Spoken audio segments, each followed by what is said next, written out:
തമിഴ് സിനിമയിലെ വില്ലൻ കഥാപാത്രമായ റോളക്സിനെ അനുകരിച്ച് കോഴിക്കോട് കേന്ദ്രീകരിച്ച് ഒരു അന്തർ സംസ്ഥാന ലഹരി ശൃംഖല വളർന്നു വന്നത് അടുത്ത കാലത്താണ്. സ്വയം ഒരു ലഹരി ഡോണായി അവകാശപ്പെട്ടിരുന്ന സാകേഷ് കുമ്പാളിയാണ് ഈ മാഫിയയുടെ തലവൻ. ഇയാളെ അറസ്റ്റ് ചെയ്തതോടെ ഞെട്ടിപ്പിക്കുന്ന വിവരങ്ങളാണ് പുറത്തു വന്നത്. സാകേഷിന്റെ ഫോണിൽ നിന്ന് ഒരു യുവാവിനെ ക്രൂരമായി മർദ്ദിക്കുന്ന ദൃശ്യങ്ങൾ പോലീസ് കണ്ടെടുത്തു. പ്രതിയുടെ മൊബൈൽ ഫോൺ പരിശോധിച്ചപ്പോഴാണ് മുറിയിൽ പൂട്ടിയിട്ട് യുവാവിനെ മർദ്ദിക്കുന്ന ദൃശ്യങ്ങൾ ലഭിച്ചത്. 17-കാരിയെ പീഡിപ്പിച്ചതടക്കം 19 കേസുകളാണ് ഇയാൾക്കെതിരെ നിലവിലുള്ളത്.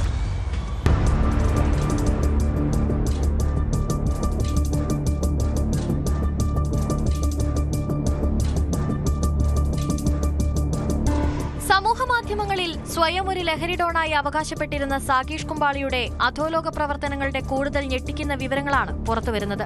പ്രതിയുടെ മൊബൈൽ ഫോൺ പരിശോധിച്ച എലത്തൂർ പോലീസിന് ഒരു മുറിയിൽ പൂട്ടിയിട്ട് യുവാവിനെ ക്രൂരമായി മർദ്ദിക്കുന്നതിന്റെ ദൃശ്യങ്ങൾ ലഭിച്ചു. സാകേഷ് കുമ്പാളി ഫോണിലൂടെ നൽകുന്ന നിർദ്ദേശങ്ങൾക്കനുസരിച്ച് കൂട്ടാളിയാണ് യുവാവിനെ ക്രൂരമായി ഉപദ്രവിക്കുന്നത്. മർദ്ദനമേറ്റത് ആർക്കാണെന്നതും സ്ഥലം എവിടെയാണെന്നതിനെക്കുറിച്ചും പോലീസ് അന്വേഷണം ഊർജിതമാക്കിയിട്ടുണ്ട്.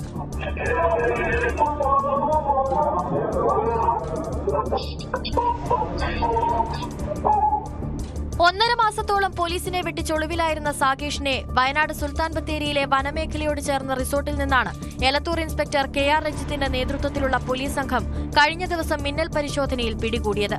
പോലീസ് സംഘത്തെ കണ്ട് ആക്രമിക്കാൻ ശ്രമിച്ച പ്രതിയെ ബലപ്രയോഗത്തിലൂടെയാണ് കീഴടക്കിയത്. 19 കേസുകളിൽ പ്രതിയായ സാകേഷിന്റെ കുണ്ടുപറമ്പിലെ വീട്ടിൽ നടത്തിയ തെരച്ചിലിൽ പിസ്റ്റളും വടിവാളുകളും കണ്ടെത്തിയിരുന്നു. സ്കൂൾ വിദ്യാർത്ഥിനികളുമായി സോഷ്യൽ മീഡിയ വഴി സൗഹൃദം സ്ഥാപിച്ച് പ്രണയം നടിച്ച് ലോഡ്ജുകളിലെത്തിച്ച് ലഹരി നൽകി ലൈംഗികമായി പീഡിപ്പിക്കുകയും നഗ്നദൃശ്യങ്ങൾ പകർത്തി ഭീഷണിപ്പെടുത്തുകയുമായിരുന്നു ഇയാളുടെ രീതി. ലഹരിക്ക് അടിമകളാക്കിയ പെൺകുട്ടികളെ പിന്നീട് ലഹരി കടത്താനും ഇയാൾ ഉപയോഗിച്ചിരുന്നു. പീഡനത്തിനിരയായ 17-കാരി എലത്തൂർ സ്റ്റേഷനിലെത്തി നൽകിയ മൊഴിയാണ് സാകേഷിന്റെ അറസ്റ്റിലേക്ക് നയിച്ചത്.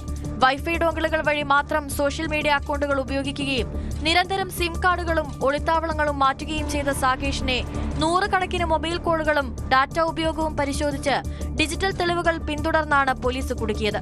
കേസിൽ ഇയാളുടെ കൂട്ടാളി താടിക്കിരൺ ഉൾപ്പെടെയുള്ളവരെ പോലീസ് നേരത്തെ അറസ്റ്റ് ചെയ്തിരുന്നു. നഗരത്തിലെ ചില പ്രമുഖ ലോഡ്ജ് ഉടമകളുമായി സാകേഷിന് അടുത്ത ബന്ധമുണ്ടെന്നാണ് പോലീസ് കണ്ടെത്തൽ. ഇവിടങ്ങൾ കേന്ദ്രീകരിച്ചായിരുന്നു ലഹരി കടത്തും പെൺകുട്ടികളെ ദുരുപയോഗം ചെയ്യലും നടന്നിരുന്നത്. ഇക്കാര്യങ്ങൾ അടക്കം പരിശോധിക്കുന്നതിനായി അടുത്ത ദിവസം പ്രതിയെ കസ്റ്റഡിയിൽ വാങ്ങുമെന്നും പോലീസ് അറിയിച്ചു.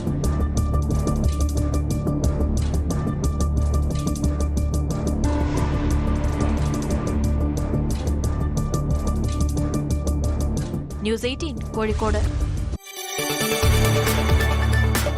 കൂടുതൽ വാർത്തകൾക്ക് news 18 Keralam YouTube channel subscribe ചെയ്യുക.